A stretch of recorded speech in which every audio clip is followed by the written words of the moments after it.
sponsored by the James Madison Council and the National Endowment for the Arts.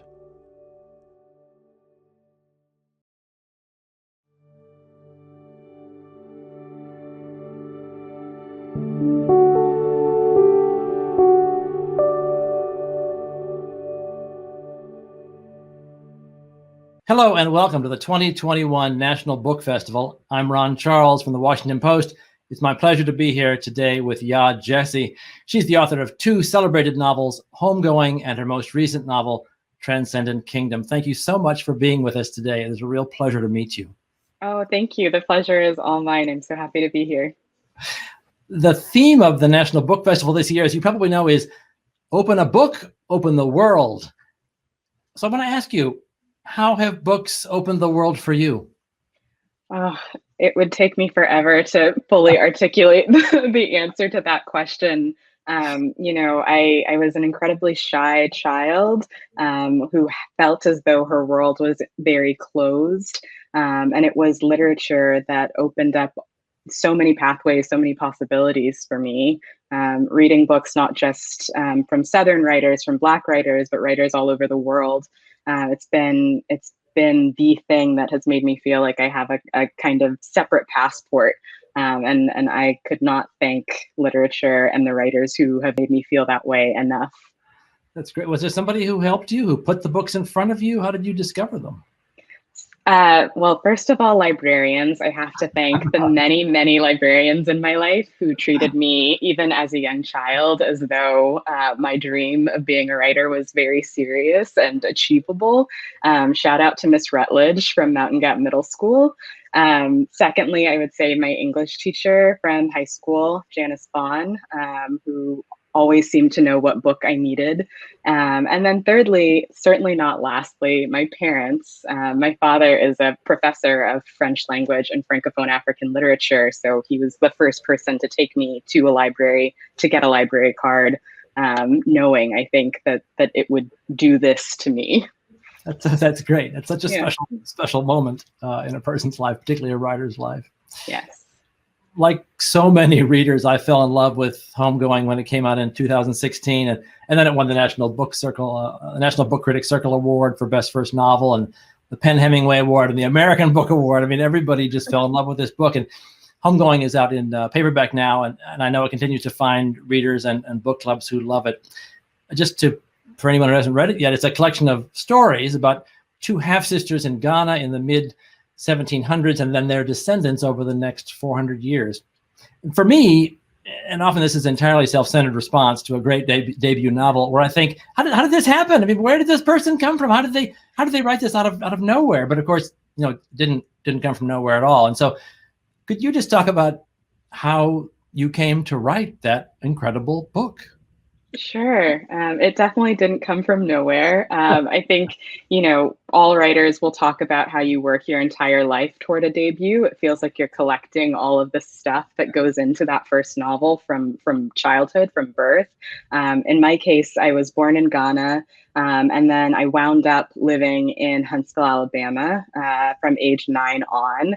And it was that kind of juxtaposition of being born in this place that had this role in the slave trade, and then ending up in a state in America where the effects of that trade are still so strongly felt in many ways. The kind of irony of that, I think, is what set me on the path to writing Homegoing. I wanted to find a way to connect these two places and this lineage of the slave trade together somehow. And I think that had much to do with what I was saying earlier about a childhood of feeling kind of closed off. I wanted a history, and Homegoing is a book that is in many ways about connecting the dots, reconnecting a family that has been torn apart. And in that way, I think restoring a history to myself. Oh, it seemed like a novel that would require an enormous amount of research to capture each of those periods and those circumstances as you moved through the decades. Did it? Yes. In fact, I began the novel when I was a sophomore in college. I got a fellowship from Stanford, where I was attending undergrad, to travel to Ghana and conduct research for the novel. Oh, And so I ended up taking a tour of the Cape Coast Castle, which figures prominently in the first couple of chapters of Homegoing. And I remember the night I came home from that tour, which is still the single most life-changing tour that I've ever taken. It was such a harrowing experience to go down into the dungeons where the enslaved people were kept. I remember going home and writing in my journal, I'm scared of how much research this novel is going to take. And that just continued to be true the entire way through. But thankfully, once I kind of figured out that the way to approach it would be to kind of research, then write, rather than trying to do it all at once, it started to feel more manageable. because not to give too much away, but it's not really a collection of short stories, but it would be fair to say that the sections have a certain distinction, right? Yes. Yes, Uh, that's right. The chapters are discrete. So Discrete, we yes. start, as you said, in 18th century Ghana, and we end in roughly present day America. And each chapter takes you to a new generation, a new place, a new time. And so, in order to do that, I needed to learn a little bit about all of these generations, places, times, historical events. Yeah, that sounds like the work of, say, 8 novels. Yes, and it could have been very, very much so. Either the work of 8 novels or a 1,000-page novel. There are, I think, many ways that that novel could have gone. But what I wanted was for people to be able to kind of feel the expediency, feel the urgency, feel that that history sweeping along as they read. And so I felt pretty strongly that it needed to be a shorter novel, a novel that you could read in a couple of sittings, and feel as though you were getting that kind of cumulative weight of time passing. Yeah, it's remarkable. I just Thank think it's you. a fabulous book, and your success with it, I mean, it's kind of a dream come true. I mean, you're in your 20s, you have this smashing success. It just sounds kind of fabulous. Were there aspects of sudden literary fame that surprised you that weren't I maybe fabulous?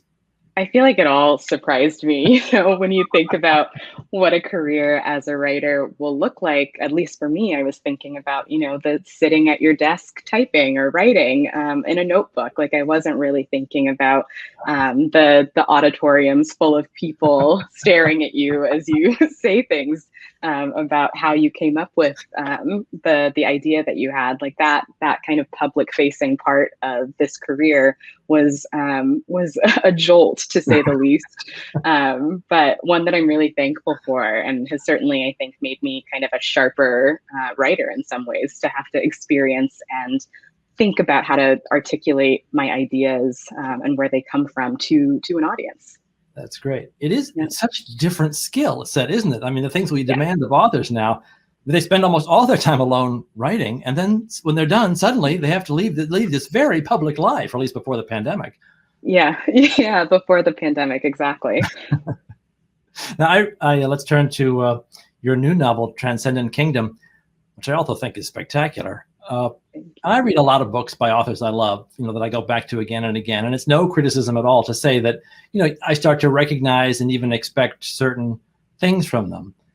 But your novel, one of the things that impressed me is that it's strikingly unlike Homegoing. Its tone, its structure, its themes, they're just completely new. Was that a conscious decision on your part?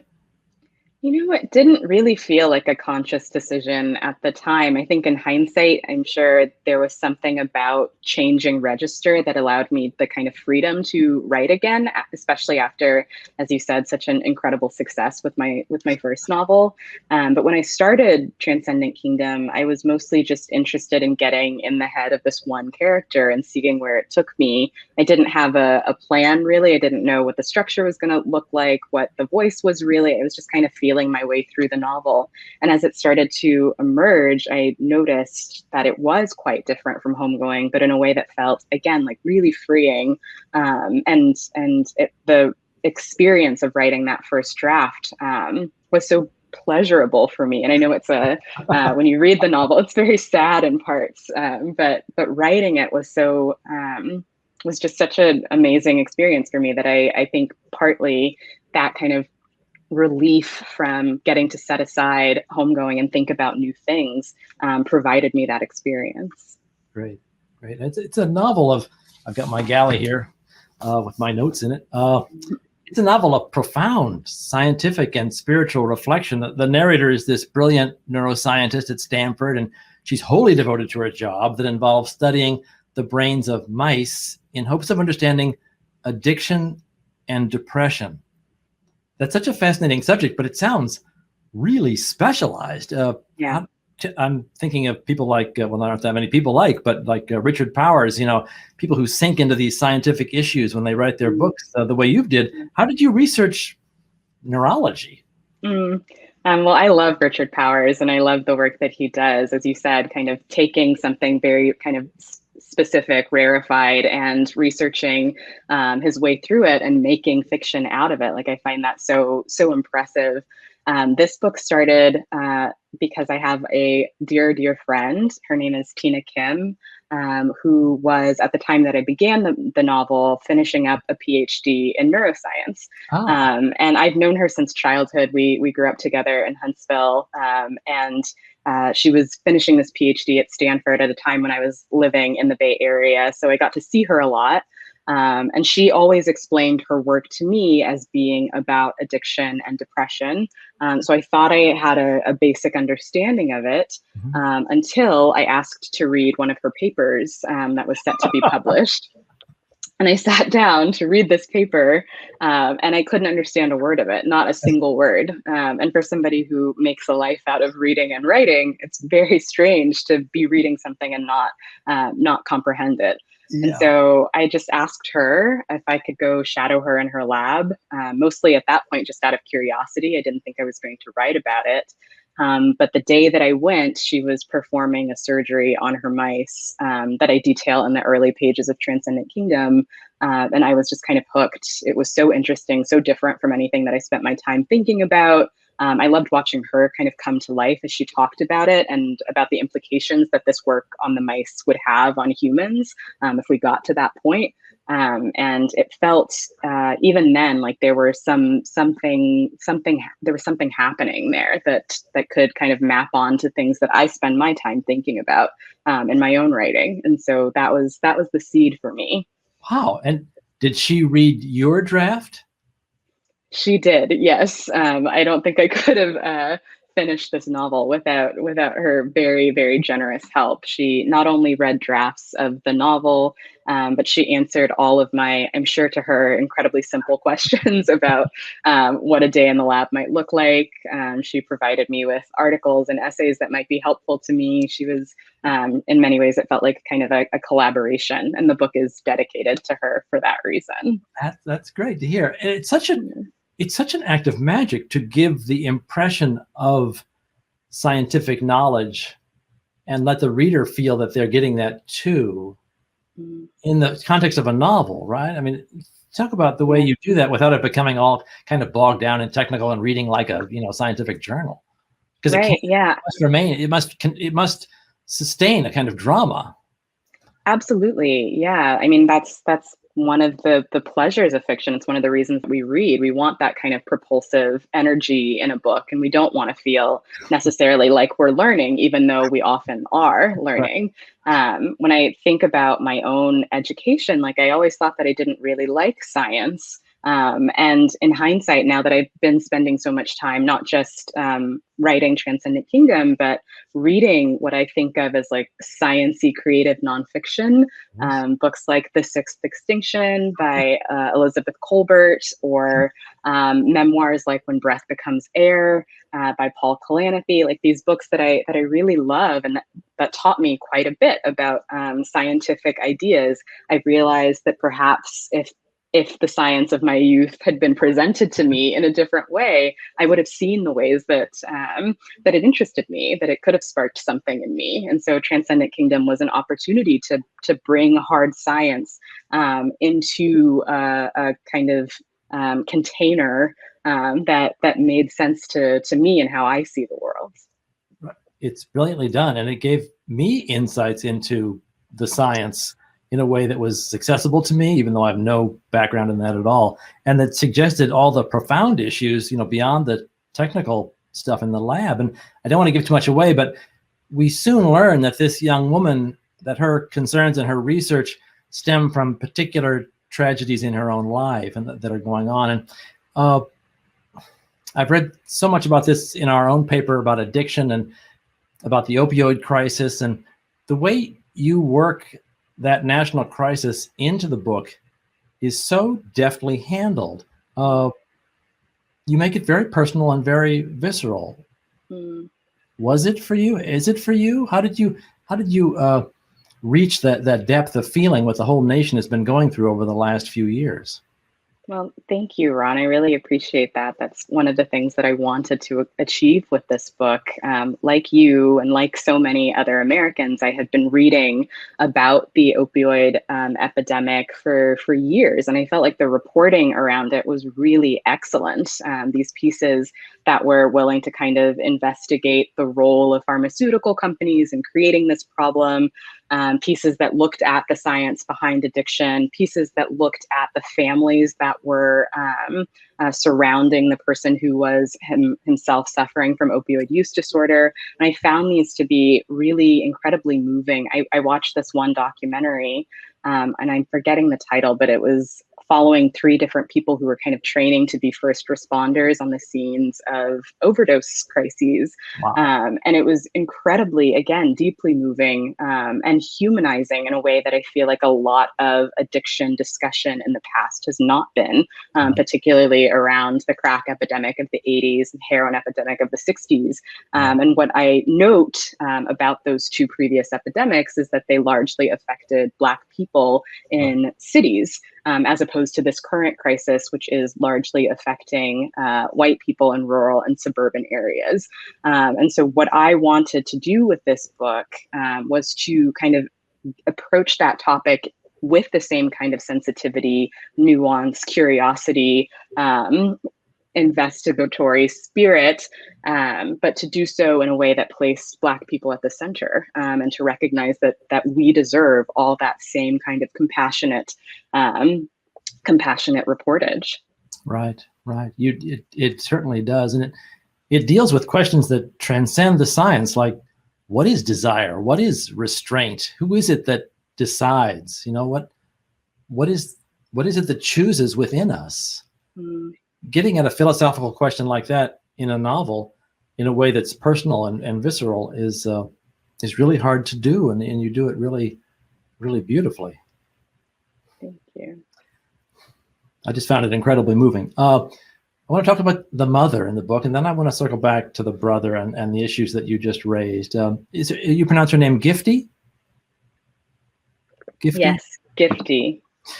The central struggle seems to be with her mother, who is this faithful Christian woman who is also severely depressed, so depressed that Gifty has to bring her home and care for her in her apartment. But her mother refuses traditional psychiatric treatment for her depression and insists that she must rely on her faith. And I think this is where most novels fail for me, is that they set up this conflict between science and faith, and then we learn that science is all-knowing and faith is just a kind of ignorant body of folklore and wishful thinking. And you don't do that at all. Yeah. You maintain both these outlooks in a way that's quite respectful and quite interesting, and I'm sure that was intentional. Can you talk about how you thought through the way of maintaining and respecting both those outlooks, Gifty and her mother's? Sure. Well, to start, I should point out that I grew up in the church. I was raised like Gifty, Pentecostal, in an evangelical church in Alabama, and raised by devotedly religious people. And so religion had always been a part of my life, though like Gifty, I left the church under very different circumstances. But I did leave the church, but the church in many ways never left me. That kind of way of thinking, that way of being in the world, that understanding, belief that there's something bigger than us happening, that there's a reason why we're here. Like, it's hard to just discard that after, in my case, 15 years of Sunday, twice on Sunday, once on Wednesday church attendance. So for me, it's always been kind of easy in some ways to be respectful of religion and religious people.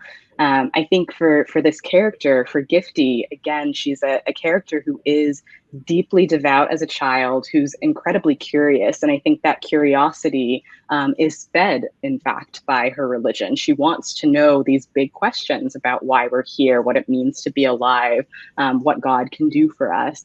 And religion, for a time, provides a way of thinking that is really essential to her.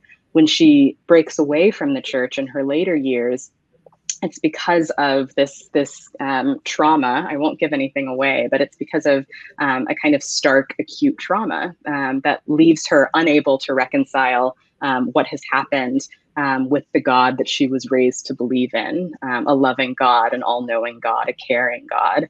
But I think because of her love for her mother, a woman who is still quite devout, and a woman who relies on that religion, on that belief in many ways to pull her through this darkness of her depression, because of Gifty's love and devotion to her mother, I think she can't set aside religion altogether, because to do so would in some ways be to kind of cut her mother out of her life. Religion becomes this kind of the last bridge between them, the last form of communication between them. There's this moment where Gifty's mother is lying in bed. She's in bed for most of the front story of the novel. Wow. And what Gifty realizes that she can do, that she can give to her mother is to read Bible verses to her. So these little moments of connection that are built through a faith that Gifty's colleagues would think of as kind of ridiculous, right. A faith that she's often kind of either hiding or defending, becomes in some way the glue that holds her relationship with her mother together.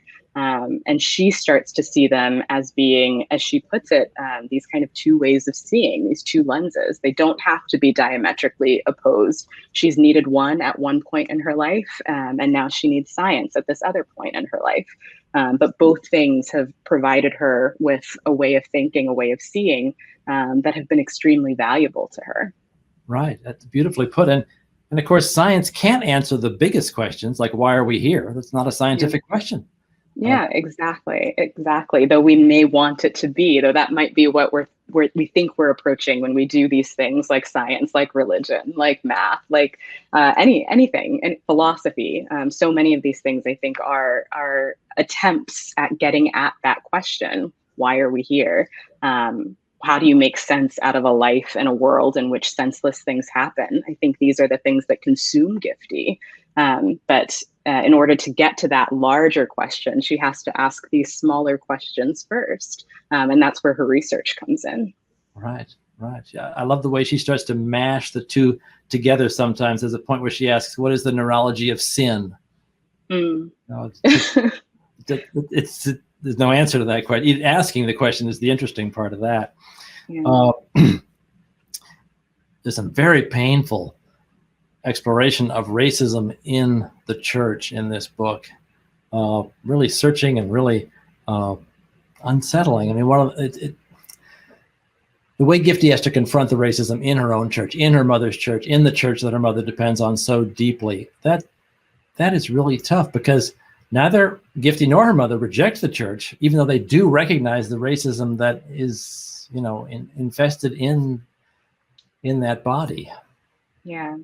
Gifty's mother, brings her family with her from Ghana. She immigrates mostly for a chance at a better life, at more opportunity.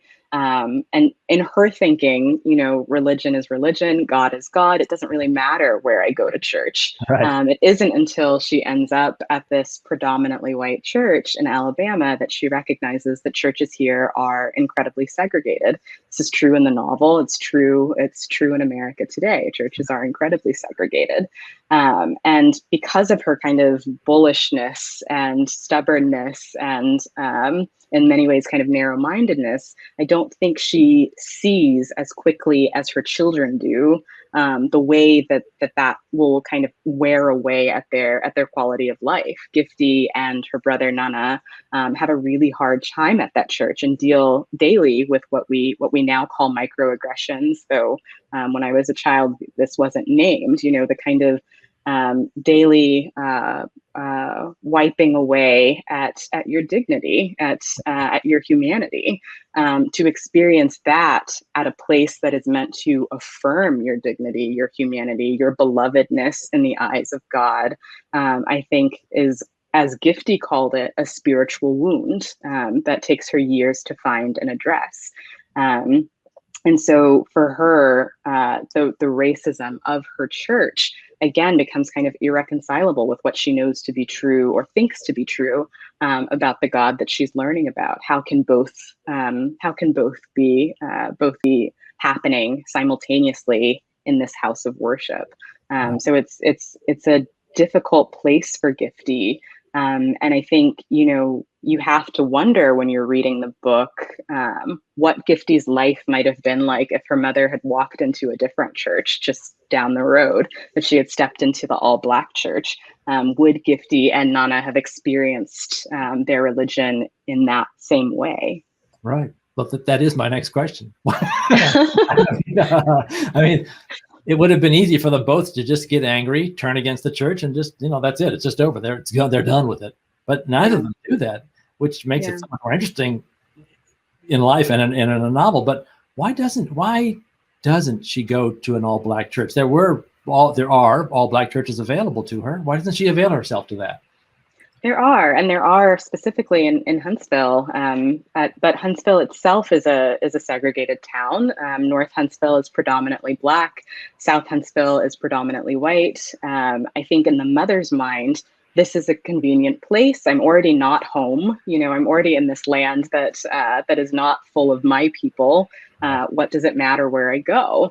And I think given the fact that the mother does not have this kind of fully articulated understanding of the history of race in America, she isn't seeing exactly what her kids are seeing. Something that I always think about and say is that for people, particularly the older generations of West African immigrants who come from these countries where everyone looks like them, where they've never really had to experience racism to the degree that we see it in America, it can be hard, I think, to kind of recognize or admit to yourself that that's what's going on when you come to this country. And Gifty's mother is certainly someone who has that blind spot. She can't see what she needs to see, what might have been able to nurture her kids a little bit more. And so she maintains this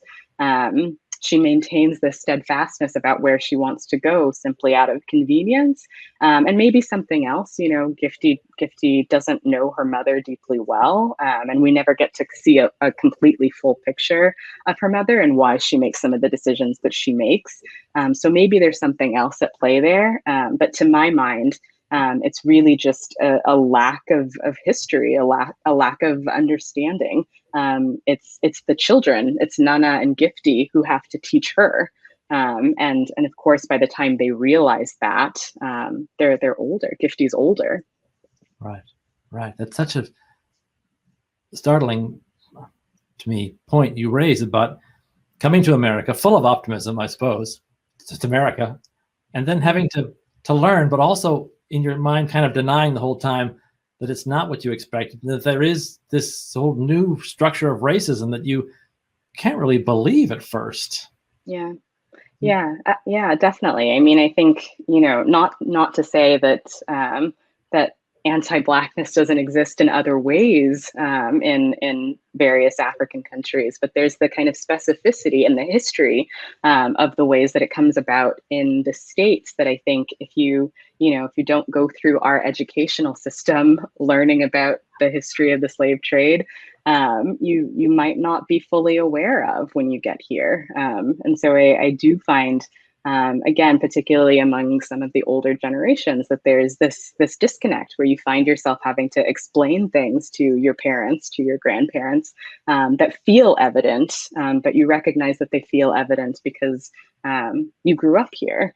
And so I think that's part of what's at play between Gifty and her mother, is this generational difference where Gifty's mother doesn't want to admit to racism, and Gifty recognizes the way that it has shaped her world. Wow. I want to circle back to the point you raised about her brother, who, through no fault of his own, becomes an addict. And the way Gifty reacts to that, and reacts very negatively before she realizes that she's, and correct me if I'm wrong, that her reaction is sort of guided by the racist culture in which she's living, that she's responding to her brother with shame and embarrassment. Yeah. Before she realizes how horrible that is. Yeah, you're right. I think when Gifty first kind of starts to piece together her brother's addiction, what he's going through, her initial reaction is a harsh one. She says some things, writes some things in her journal that she can't really walk back, and the judgment that she feels toward him, I think, is one that she kind of inherits from the world around her. This is the way we speak about people who are suffering from addiction, not just Black people who are suffering from addiction, but anyone who's suffering from addiction. The kind of the language that we talk about these people is often incredibly harsh and judgmental, as though we can just kind of leave them by the wayside, not thinking about what pain they might be going through, what might have driven them to this point. And so Gifty, I think, has the advantage of knowing her brother, loving her brother, wanting better for her brother. And in that way, she has this like opportunity to think in a different way, because that love comes in first. But I imagine that had she not had a brother who was suffering from opioid use disorder, she could have been like any other judgmental person who's never come across someone and just written him off. But she can't, because she knows him and loves him. And that, I think, saves her from kind of dissolving into that shame. Right. Novels like yours, I can think of only a few. Lily King, Father of the Rain, Roxana Robinson's Cost. Novels that deal really sensitively with addiction among loved ones are so invaluable to kind of teaching us how to be more humane and how to be more loving and how to care more. That's not a question, sorry. I just no. Thank you. I really found it incredibly helpful and illuminating. Thank you. Toward the end, you express this profound paradox: to have lost trust in God, but not faith in God. Can you tease that out for me? Sure. Well, I think in Gifty's childhood, the way that she thinks about God is this almost kind of transactional relationship. I ask for things, he gives me things, I pray, he answers. There's this sense that, like, if you are good enough, and for her, that goodness is really important. She's a child who values the gold stars on the on the chalkboard at school.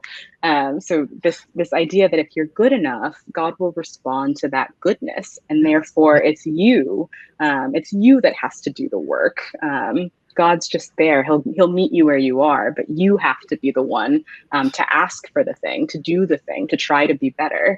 And what she realizes as her brother kind of starts his descent into the struggle, as she witnesses her mother's depression, as she starts to kind of gain an understanding of the racism at her church, is that there's nothing she can do that will make these circumstances better. Praying hasn't helped. Asking for this hasn't helped. No amount of gold stars is able to change these circumstances that she so desperately wants to change. And so that trust, that understanding of religion as transactional, starts to wane as she sees that there is some kind of disconnect between what we do and what we receive. And yet, earlier on in the novel, you get this moment where Gifty is kind of trying to talk about what it felt like to be saved. This feeling of, as she puts it, hands stretched out toward her, this kind of energy. And she can't understand that moment, but she knows that she felt it, and she knows that it's real.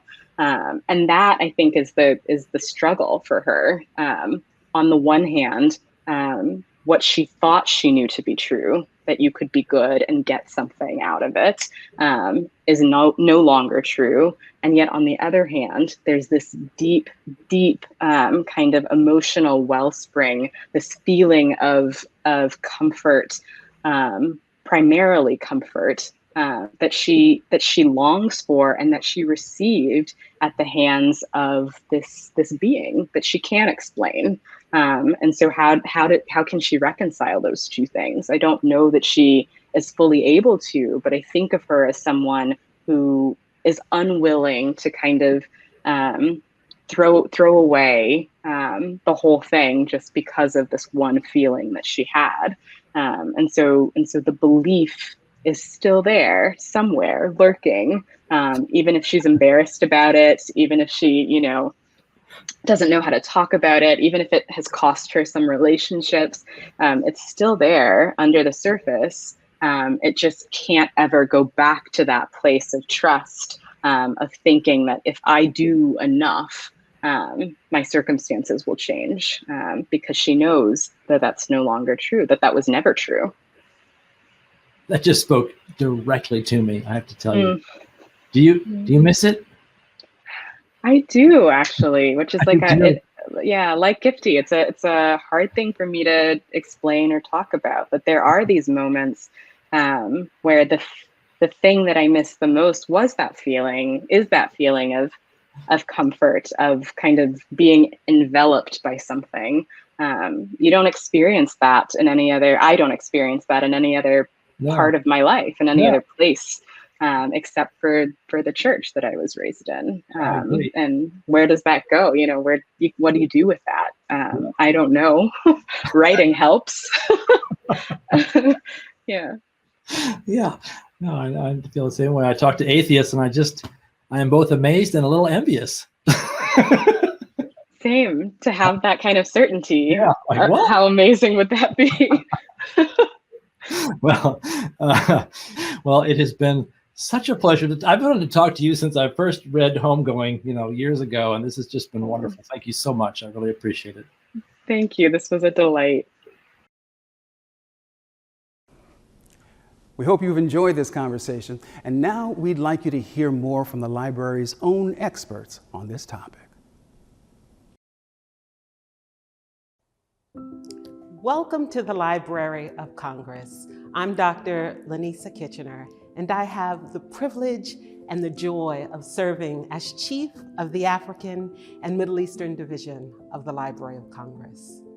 The division collects, preserves, exhibits, studies, shares, and provides reference services for one of the most comprehensive collections of Africana and Middle East language materials in the world.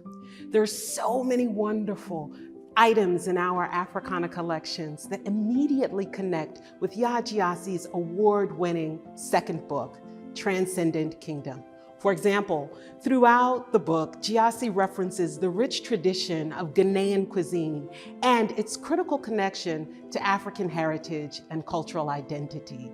Here in the library, we have amazing treats like Daina Na Ameli Ayensu's 2016 cookbook entitled Favorite Traditional Recipes of Ghana for food lovers and great cooks everywhere, or Asantewa Tweedy's 2011 illustrated book entitled Melting Pot, Ghanaian Cooking with a Twist, or more scholarly works like Faustina Yaa Amalko Kwakye's 2010 book entitled Foods and Food Relation Practices of Cultural Groups in Southern Ghana.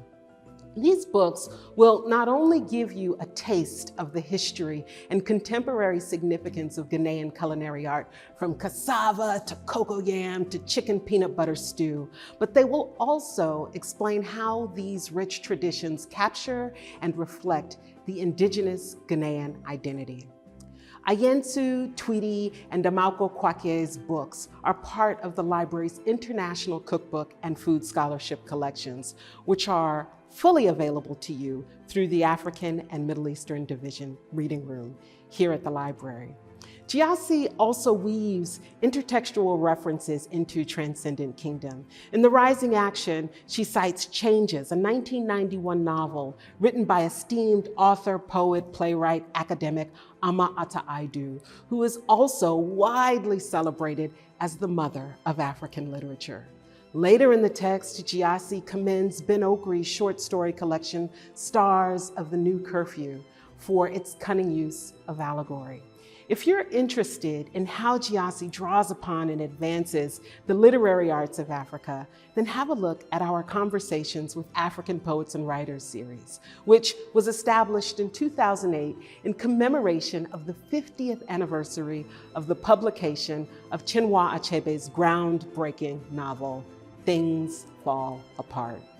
The online archive of interviews with award-winning African authors offers remarkable insight into the beauty, the richness, and the diversity of African literature today and over time. The cookbooks, scholarly works, and online archives that I've shared are just a small sampling of more than 1 million items representing 77 countries spanning the whole of Africa and the Middle East that are available to you through the African and Middle Eastern Division of the Library of Congress.